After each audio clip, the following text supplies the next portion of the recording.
Hello ladies and gentlemen, welcome back to the channel. My name is PsychoGo, this is PsychoGo Videos, and today we're going to be checking out HunterXHunter Episode 2. Now, last week I had an absolute blast checking out Episode 1.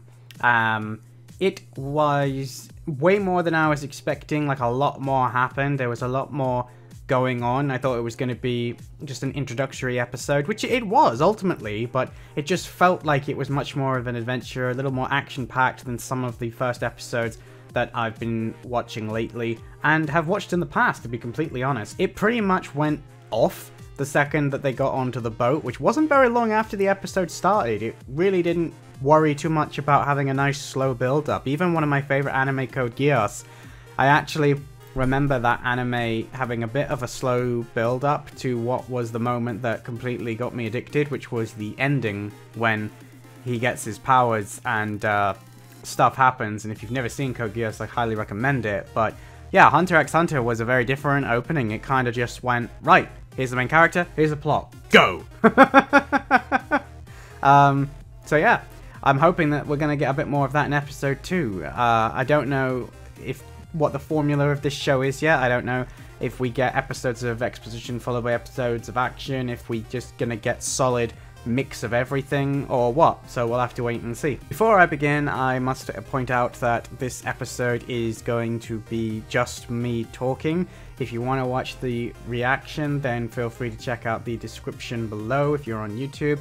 And if you want to just watch the whole thing as one video, if you want to get early access to the upcoming videos, of which there will already be several posted, then feel free to go and check out my Patreon page. The link is in the description below, and I hope to see you there, dudes. But enough of that. For now, it is time for HunterXHunter. So, come back here once you've watched it, and we will talk about it. 20 minutes later. Well, there you go, ladies and gentlemen, that was HunterXHunter Episode 2. Very good follow-up to Episode 1, very much continued what Episode 1 established. We got a very nice mix of a little bit more insight into some of the characters, the way that they choose to think about situations, what their personalities are like, and we also got a little bit of action, and we got multiple different locations.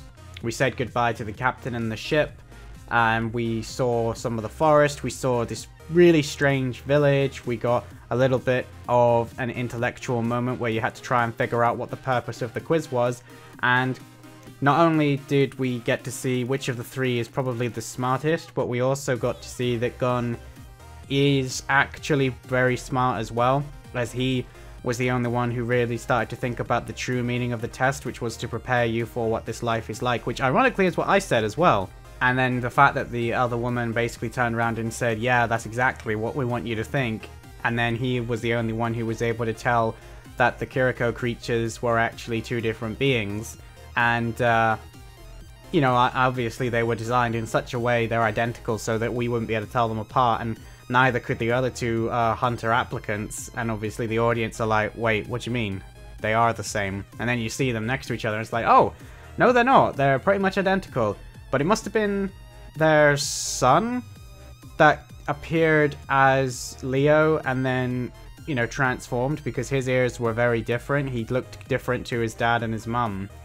And it can't have been the daughter, because obviously she was still on the ground. And I'm very curious as to what happened to Leo, because he said that, you know, he nursed his wounds and bandaged him and he was better than any doctor, but they don't really address how he managed to leave the cabin without Leo taking any notice. But other than that, I thought that you know, it was really good. I love the idea that this organization of hunters is so, like, elite, in inverted commas, that every step of the way is another test, another challenge, and they're not even technically in the main exam yet.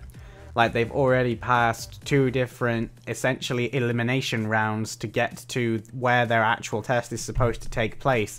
And I love the fact that, you know, the captain gets to basically help who he thinks is going to be able to pass, and he gave the information to Gon. But Leo very nearly took himself out of the runnings by choosing not to believe him by trying to get on the bus, and if he hadn't overheard people talking, he probably wouldn't have ended up being one of the candidates who passed either. All in all, I think that this episode did a really good job of just showing you a little bit more as to what exactly each character has to offer when they come to being unique, what they bring to the table. And I'm very interested in Gon and the fact that he does seem to have these strange superhuman abilities of sense, and you know, the way he was able to move through the trees so effortlessly, it was like he belonged up there. And we've seen previously that he's very strong, he's very fast, he's athletic. I mean, he was able to catch that Kiriko creature and it seemed just as surprised as he was.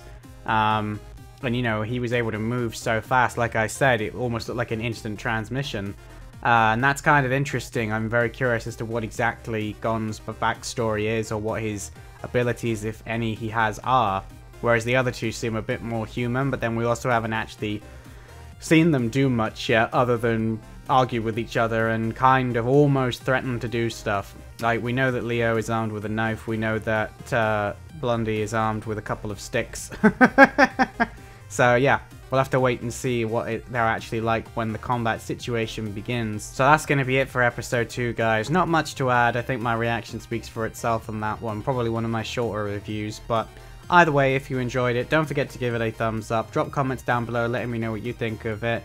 And as always, if you're new around here, don't forget to click that subscribe button and ring the bell to stay notified whenever I post new Hunter x Hunter or anything else that I'm currently checking out or thinking of checking out in the future. But that's it, I'm afraid, from me, guys. As always, I am Psycho Gold, and I will see you in my next video. Psycho Gold, out.